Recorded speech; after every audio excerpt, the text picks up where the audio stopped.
So today we are going to talk about whether to rent a house or to buy a house outright in the context of fire, financial independence and retire early. वैसे तो ये discussion बहुत पुराना है, rental लेना चाहिए कि खरीदना चाहिए। अगर आप कैलकुलेशन करोगे एक्सेल स्प्रेडशीट लेके, एक्सेल स्प्रेडशीट तो आप बहुत अच्छी तरह जानते ही हो, आप उसमें मास्टर हो। आधे मैनेजर्स को एक्सेल छोड़ के तो और कुछ आता भी नहीं। आप भी उसमें से भी होंगे, मैं भी उसमें से ही हूँ। तो अगर आप एक्सेल कैलकुलेशन करोगे तो आपको भी लगेगा कि हाँ भाई, rental is a better idea. Maybe it is, if you are investing that money prudently then yes, absolutely. वो रेंट लेने से जो पैसे बच जाते हैं उसका आप अच्छी तरह इन्वेस्ट कर सकते हो। अगर 2 करोड़ का रेंटल अगर घर है आउटराइट परचेज के लिए, तो उसका रेंट होगा 40,000 रुपये, मैक्सिमम 50,000 रुपये होगा। ठीक है ना। उसका ईएमआई या फिर मंथली अगर कॉस्ट वगैरह कैलकुलेट करोगे तो उसका मंथली कॉस्ट ऑलमोस्ट कितना होगा, 1 लाख रुपये कम से कम, आराम से 1 लाख होगा, ज़्यादा ही पर कम नहीं। तो आप पैसे बचाओगे, ठीक है ना। लेकिन प्रॉब्लम यह है कि अगर आप अर्ली रिटायरमेंट लेने का सोच रहे हो तो आपने रेंटल पे कभी भी जाना नहीं चाहिए। You should buy, rather you must buy your own house as soon as possible. ठीक है ना। महंगा पड़ेगा, महंगा पड़ेगा, लेकिन फिर भी आप लो, उसको अच्छी तरह फर्निश करो। पैसा ज़्यादा खर्चा होगा, लेकिन आपने ये करना ही चाहिए। ऐसा क्यों, ऐसा मैं क्यों सोचता हूँ, उसके 3 कारण हैं। नंबर 1 कारण है कि अगर आप रिटायर्ड आदमी हो तो आपको कोई रेंटल पे घर ही नहीं देगा। हाँ, वो 2 लाख वाले, 4 लाख वाले रेंटल वाले घर तो मिल जाएंगे, वो ऐसे उनको पता है कि ये अलग टाइप का आदमी है, वो ऐसे लोगों को देते हैं। लेकिन आप 25-30 हज़ार रुपये का रेंट वाला घर अगर ढूंढ रहे हैं 50,000 रुपये तक का, तो आपको बेरोजगार आदमी को कोई भी रेंटल घर देता नहीं। ठीक है ना। आपके पास कितने भी पैसे हो, आपको रेंटल घर मिलेगा नहीं अच्छे एरिया में जहाँ पे आप रहना चाहते हो। दूसरा कारण यह है, आपने कभी किसी से बात की है जिसके 5-10 साल पहले घर लिया है? अगर आप बात करोगे तो आपके ध्यान में आएगा कि ऐसा कोई नहीं है कि जो दुखी है। हर कोई बोलता है कि मैंने बहुत बढ़िया काम किया, घर ले लिया, बहुत अच्छा काम किया, घर ले लिया, मैं खुश हूँ घर लेके, अपना फ्लैट लेके, अपना छोटा सा घर लेके, उसको फर्निश करके मैं एकदम खुश हूँ। ठीक है ना। तो इसलिए अगर आप एनेक्डोटल एविडेंस लोगे तो आपके ध्यान में आएगा कि घर लेना इज़ नॉट दैट बैड। हाँ, वो फाइनेंशियल मिस्टेक है, ये तो है। कैलकुलेशन करके आपको ध्यान में आएगा कि it's a financial mistake, but it's just a mistake, is not a blunder. अब फाइनेंशियल मिस्टेक करने में तो हम तो माहिर है। अगर फाइनेंशियल मिस्टेक्स नहीं करते दुनिया भर की, तो ये फायर जैसे फालतू चैनल देख के, ऐसे फालतू चैनल देख के आप अपना टाइम क्यों वेस्ट करते?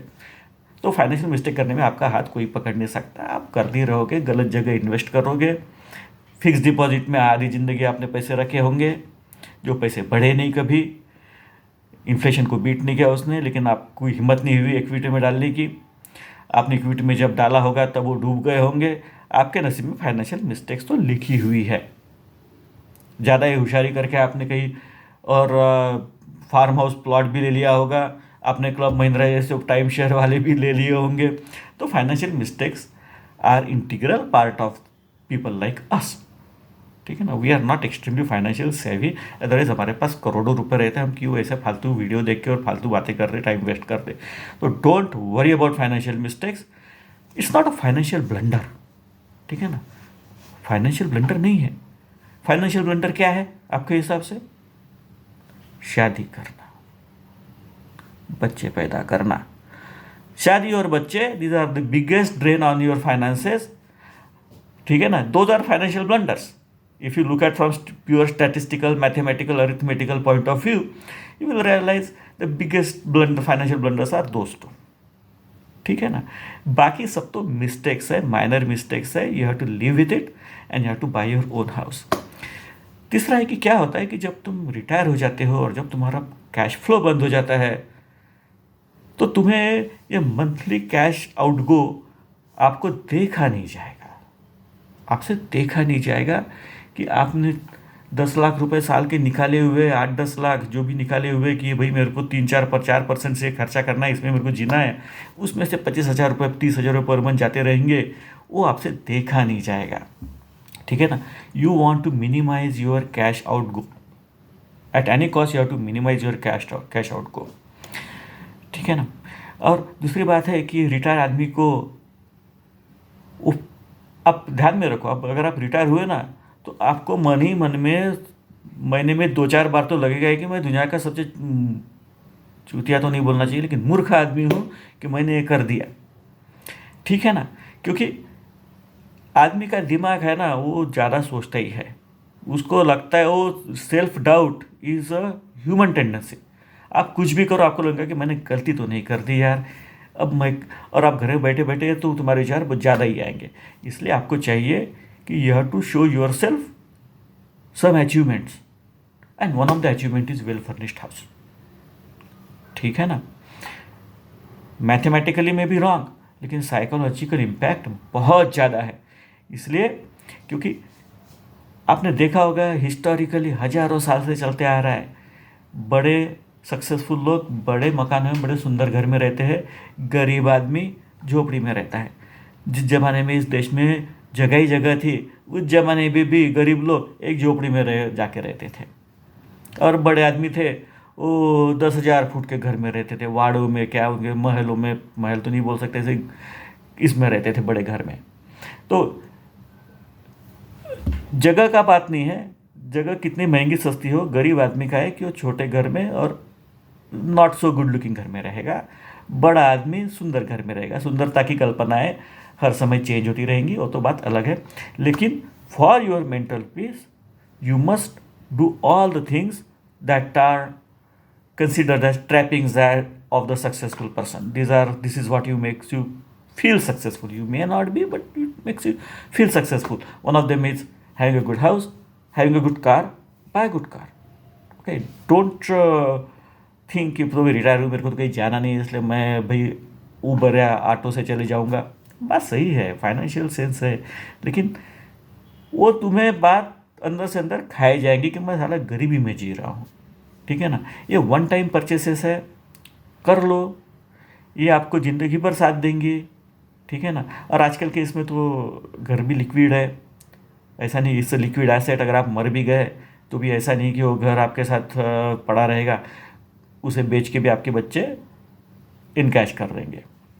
तो it's not a big deal. तो buy a good house, buy a good car, make sure you have done your quota of travelling abroad, और वो सब नाटक है ना, नहीं तो वो भी आपके दिमाग में रहेगा कि अरे यार सब लोग साला फॉरेन वैकेशन करते हैं, मैंने तो कभी किया नहीं। वो भी कर लो, जो भी करना है वो रिटायरमेंट के पहले कर लो, खर्चा करो, डबल पैसा खर्चा करो, लेकिन कर लो। आपके मन का जो शांति है ना, that will play a enormous role after you retire early. ठीक है ना। तो कहने का तात्पर्य यही है कि जो भी करना है जल्दी करो, रिटायर होने के लिए ज़्यादा पैसे नहीं लगते। 40,000 में आदमी को अगर जी नहीं सकता ना तो उसने रिटायर होना ही नहीं। 40,000 50,000 में आपका होना चाहिए, एक्सक्लूडिंग चिल्ड्रंस फंड। 20 लाख अगर आपके पास बच्चे के लिए बाकी है तो आपको 40-50,000 भी जीना है। ठीक है ना। और दूसरी बात यह है कि कितना कॉर्पस होना चाहिए, क्या होना चाहिए, इसके बारे में हम बाद में बात करेंगे। मुझे लगता है कि लोगों ने कॉर्पस का तो बहुत बड़ा ड्रामा बना के रखा है। 25x, that is the going talk of the town. x is your expenses multiplied by 25, so that would means अगर आपका एक्सपेंसेस 10 लाख है तो आपका 2.5 करोड़ रुपए चाहिए। अगर आपका एक्सपेंस 10 लाख रुपए पर मंथ है तो आपके पास उससे भी ज़्यादा 10 गुना चाहिए। तो वो सब जो बातें हैं वो हम बाद में करेंगे। लेकिन दूसरी बात यह है कि मुझे नहीं लगता कि एक्सपेंसेस बहुत ज़्यादा वैरी होते हैं। लोग हमेशा लिखते हैं कि एवरीबॉडीज एक्सपेंसेस वैरी, कुछ वैरी नहीं करते, मोर और लेस सेम ही रहते सबके एक्सपेंसेस। हाँ, नेचुरली दो लोगों के एक्सपेंसेस कहाँ वैरी होने वाले हैं, सेम रहने वाले। आपके खुद के एक्सपेंसेस सेम नहीं है सर। 2 साल पहले के एक्सपेंसेस देखो, आज के एक्सपेंसेस देखो, 10 साल पहले के एक्सपेंस देखो, अगर आप उनको इन्फ्लेशन एडजस्ट भी करोगे, you will find they are all over the place. एक आदमी के एक्सपेंसेस 2 साल में कांस्टेंट नहीं रह सकते, तो 2 आदमियों के एक्सपेंसेस कैसे कांस्टेंट रहेंगे? लेकिन फिर भी मोर और लेस एक्सपेंसेस सेम ही होते हैं। किसी को बड़ी कार चाहिए, किसी को बड़ा वैकेशन चाहिए, किसी को बड़ा घर चाहिए, बस उतना ही फर्क है। किसी को दवा का खर्चा ज़्यादा है, किसी को दारू का खर्चा ज़्यादा है, ये सब चलते रहेगा। लेकिन भाई, तुम कोई बॉलीवुड के पार्टी में तुम्हें कोई बुला रहा है, तुम्हें कोई बड़े डिज़ाइनर कपड़े पहन के बॉलीवुड पार्टी में जाना है, या तुम्हें कोई चार्टर्ड फ्लाइट लेके गोवा जाना है, ऐसा कुछ नहीं है। तुम सब लोग एक ही थाली के चट्टे बट्टे हो। तुम्हें भी AC 3 टियर से लेके चीप इकोनॉमी फ्लाइट टिकट में उतना ही तुम ट्रैवल करोगे। जब तुम जॉब करते थे, तुम घर से गवार की सब्जी और रोटी लेके आते थे, या फिर 80 रुपये की थाली खाते थे। तुम्हारे कौन से एक्सपेंसेस अलग हो गए? तुम्हारा एक्स भला मेरे एक्स से बड़ा कैसे? ये नहीं हो सकता। तुम्हारे एक्सपेंसेस मेरे एक्सपेंसेस मोर और लेस सेम ही है, ठीक है ना? अगर तुम एक चीज़ चाहता है, दूसरा आदमी दूसरा कुछ चाहता है। एक आदमी 50 लाख की गाड़ी लेना चाहता है, दूसरा आदमी 3 करोड़ का घर लेना चाहता है, उतना ही फ़र्क है। बाकी लिविंग एक्सपेंसेस है वो तुम्हारे हमारे सबके 90% लोगों के एकदम सेम है, ठीक है ना? ये 10% लोगों के नखरे होंगे, उनको छोड़ दो। वो ना फायर होने वाले हैं, ना वो तुम्हारे साथ मिलजुल के रहने वाले हैं। उनके खर्चे अलग है, तुम्हारे खर्चे अलग है। 90% लोगों के जो फायर एस्पायरेंट्स है, उनके खर्चे 90% सेम है, ठीक है ना? हाँ, अब मेडिकल एक्सपेंसेस कैन वेरी। किसी को 5 साल पहले खर्चे हो गए, किसी को आज खर्चे हो रहे, किसी को 10 साल बाद खर्चा होने वाले हैं। उतना ही फर्क है, लेकिन वो खर्चा तो आपको करना ही है, ठीक है ना? तो don't get carried away by saying कि हर एक के एक्सपेंसेस अलग अलग होते हैं।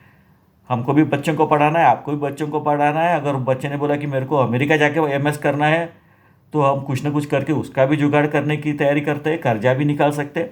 सबकी मेंटेलिटी सेम है आप लोगों की, इसलिए एज्यूम करो कि तुम्हारे खर्चे बहुत ज़्यादा वेरी नहीं होने वाले। अभी जो खर्चे है उसके 50% खर्चे में आपका बढ़िया चल जाएगा। आज जो फायर एस्पायरेंट है, एवरेज फायर एस्पायरेंट 1 लाख के खर्चा भी नहीं कर सकता हो। उसको अगर 1 लाख रुपये दो ना, तो 1 लाख खर्चा भी नहीं कर सकेगा महीने का कंसिस्टेंटली, ठीक है ना? तो एज्यूम करो कि आप 50-60 हज़ार में पर मंथ जी सकते हो। लेकिन आपका घर पेड ऑफ होना चाहिए, आपके पास एक अच्छी कार होना चाहिए। कपड़ों का तो आपको खर्चा है ही नहीं, आपके तो 20 साल से कपड़े वही चल रहे होंगे, तो आपके जो स्पोर्ट्स शूज़ तो कहीं ख़राब नहीं होते। वही शूज़ लेके आप सालों साल दौड़ते रहोगे, तो बाद ज़्यादा चिंता करने की ज़रूरत नहीं है। घर ले लो, 50,000 रुपये खर्चा कर हो जाएगा, इतना कॉर्पस रखो और सुखी रहो, ठीक है? Thank you.